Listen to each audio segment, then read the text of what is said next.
Salut les amis, j'espère que tout le monde va bien. On se retrouve pour une nouvelle vidéo. Bon, on n'a pas beaucoup d'informations aujourd'hui. On rappelle qu'il n'y a pas de match ce week-end. Le match a été reporté face au FC Valence. Prochain match, ça sera en Ligue des Champions. Mardi face à l'AC Milan. On va démarrer les unes des quotidiens madrilènes Marca qui titre encore une fois sur la catastrophe dans la région de Valence avec cette paire de crampons dans la boue comme pour résumer la situation sportive aussi qui impacte l'Espagne depuis évidemment ces tragiques événements avec les deux rencontres de Liga notamment qui ont été reportées, mais aussi des voix qui se sont élevées notamment en conférence de presse et qui ont laissé planer des doutes sur la logique de continuer le championnat, tout du moins de ne pas avoir reporté toute la journée de Liga du week-end.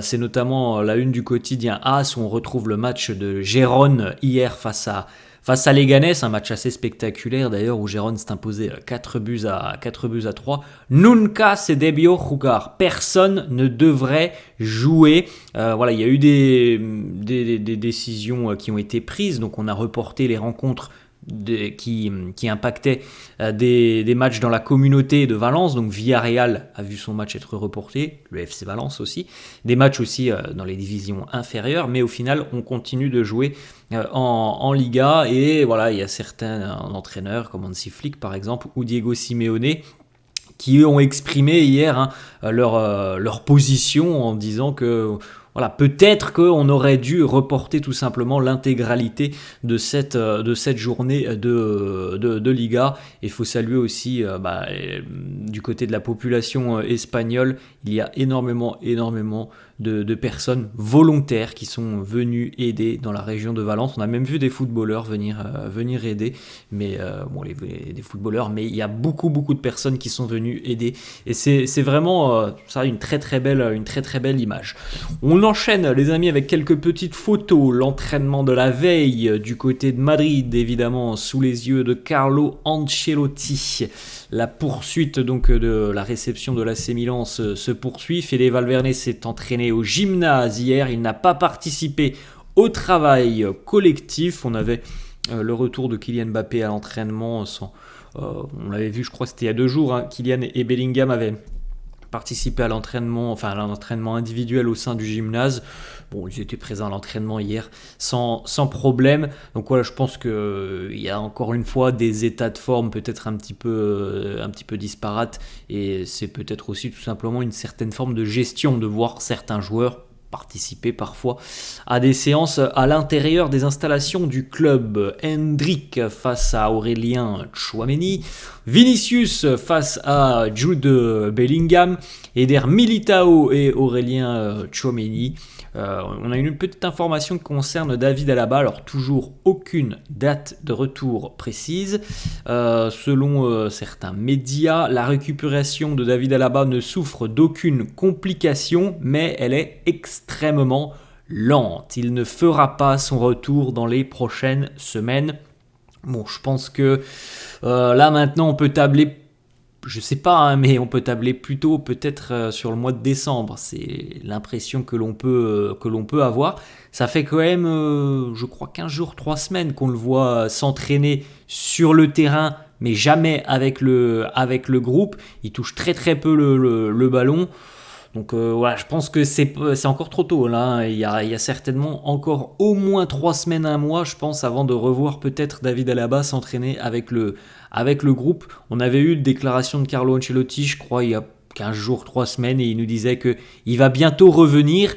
Bon, bientôt. Après, tout dépend de l'utilisation du mot bientôt et de son interprétation. Est-ce que bientôt ça veut dire 15 jours ou ça veut dire 1 mois et demi ? Je sais pas. En tout cas, il n'est toujours pas de retour à l'entraînement et aucune information ne nous annonce un retour de David Alaba. Imminent, c'est-à-dire d'ici 10-15 jours. Pour le moment, c'est visiblement pas la tendance.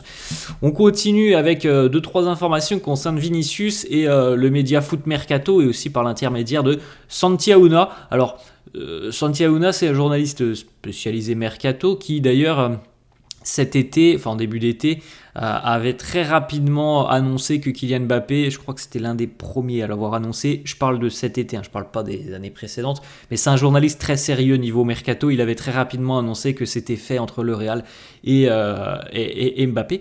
Et il nous dit cette fois-ci que des agents saoudiens ont déjà rencontré Vinicius Junior et son entourage pour lui présenter un projet pour rejoindre l'Arabie Saoudite. Ça s'est fait sur les semaines précédentes. Le gouvernement saoudien est impliqué et est déterminé à faire signer Vinicius du côté du club phare saoudien, c'est Al Hilal. Al Hilal, le club de Neymar par exemple, de Kalidou Koulibaly, où il y a beaucoup de stars du côté d'Al Hilal, et c'est l'objectif du gouvernement saoudien que le Brésilien puisse jouer du côté de l'Arabie Saoudite. Il semblerait en plus de ça qu'on lui offre un salaire qui n'a aucun équivalent et qui n'a jamais été vu dans l'histoire du football. L'autre information, donc c'est Foot Mercato et Santiauna, donc c'est quand même relativement sérieux les amis.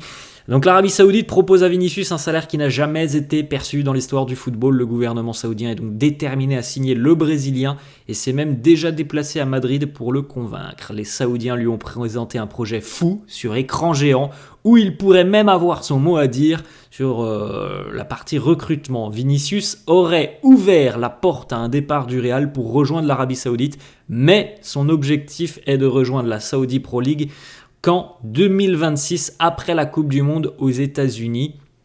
Donc pour le moment, nous tout ce que l'on voit, c'est les déclarations de Vinicius assez régulières qui nous dit moi je veux continuer à gagner des trophées du côté du Real Madrid, je veux continuer à écrire ma légende du côté de Madrid. Donc je pense pas qu'un départ imminent, comme on l'a dit, imminent comme pour David Alaba, soit d'actualité. Après, qu'est-ce qui peut se passer en 2026 ? Ça, on n'en est pas de là. Et il y a encore près de 2 ans avant le mondial, donc on ne peut pas trop se baser sur tout ça.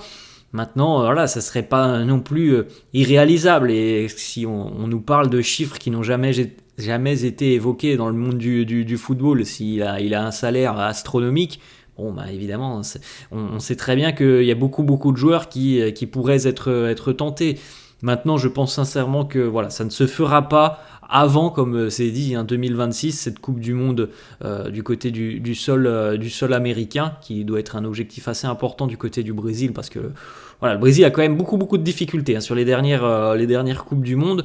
Mais il est évident, je pense que l'intérêt de l'Arabie Saoudite ne s'estompera certainement jamais et ils tenteront, je pense, très régulièrement de convaincre Vinicius. Après, ça se fera peut-être, mais je pense pas que ça soit quelque chose qui se fasse sur l'été prochain, mais 2026, après la Coupe du Monde, peut-être. On aura certainement le temps d'en reparler. Petite information, Vinicius est évidemment touché après ne pas avoir remporté le Ballon d'Or. Carlo Ancelotti a été un grand soutien pour lui sur la semaine dernière pour aller de l'avant et passer à autre chose. On poursuit avec Rodrigo, donc de retour à l'entraînement. Carlo et le staff madrilène comptent énormément sur Rodrigo. Ils sont très heureux de le revoir, mais on peut penser déjà que ça va être un peu juste peut-être pour lui pour affronter l'AC Milan. Donc c'est pas une très bonne nouvelle quand même, mais il devrait être prêt pour affronter Osasuna le week-end prochain. C'est particulier parce qu'au final il aura quasiment pas beaucoup joué ou très peu joué sur cette période d'un mois là, le laps entre les deux trêves internationales, et il va rejoindre le Brésil. Mais peut-être qu'on aura une bonne surprise face à Milan, mais ça semble un peu juste. En tout cas, tout le monde est très heureux parce que il est considéré comme l'attaquant qui travaille le plus défensivement notamment. Il a beaucoup de talent offensivement, Rodrigo, on le sait, et défensivement, si on le compare à Vinicius et à Mbappé, oui, je pense que Rodrigo est celui qui travaille le plus. On poursuit avec le quotidien Relevo qui nous dit que Carlo Ancelotti a des problèmes qui sont d'ordre hiérarchique. Vinicius, Mbappé, Bellingham et Valverde sont intouchables, ce qui laisse 2 places seulement au milieu de terrain pour une certaine rotation. Alors moi je veux bien, mais à l'heure actuelle, si on regarde les 4 noms, ceux qui sont intouchables, pour moi, il y en a qui sont intouchables. À l'heure actuelle, Mbappé, ce qu'il fait depuis son arrivée du côté de Madrid selon moi, ne lui confère aucun statut d'intouchable. Je suis désolé, ça fait 3 mois qu'il est là, on n'est pas joasse par les performances de Kylian Mbappé. Le statut intouchable qu'il a, c'est simplement parce que c'est Kylian Mbappé, c'est le nom Kylian Mbappé, mais le rendement sur le terrain ne fait pas qu'il doit être intouchable depuis le début de saison. Je suis désolé, franchement, Valverde pour moi, oui, c'est une pièce maîtresse. Le rôle de Vinicius est tout aussi, je pense, important. Bellingham, il est peut-être un peu moins bien, mais là aussi, pour moi, je pense que c'est un joueur qui est quand même très important. Et Mbappé, je suis désolé, mais pour là, le statut intouchable, c'est uniquement parce que c'est Kylian Mbappé. On continue avec une petite référence d'Eduardo Camavinga sur les modèles. Il nous dit, mes modèles, Paul Pogba, Makelele ou encore Casemiro. Du côté de Marca, on nous annonce que le Real est toujours en train d'envisager plusieurs options au poste de défenseur central. Le club continue de suivre certains noms. Ce qui va se passer sur les prochaines semaines, les résultats tout simplement des prochaines semaines, vont déterminer s'il y aura des mouvements sur le mercato du mois de janvier. Petite information concerne Marcelo, on va terminer là-dessus. Fluminense, le club brésilien, et Marcelo, c'est plus d'actualité. Fluminense a rompu le contrat de Marcelo. Visiblement, il y aurait eu un échange tendu entre Marcelo et son entraîneur. Donc voilà, c'est terminé. Il est sans club. On lui souhaite évidemment de retrouver un club le plus rapidement possible. Voilà les amis, la fin de cette vidéo. J'espère que ça vous a plu. N'hésitez pas à lâcher un petit pouce bleu. N'hésitez pas à vous abonner à la chaîne. Merci à tous ceux qui le font. Je vous souhaite une bonne journée et je vous dis à demain. Ciao.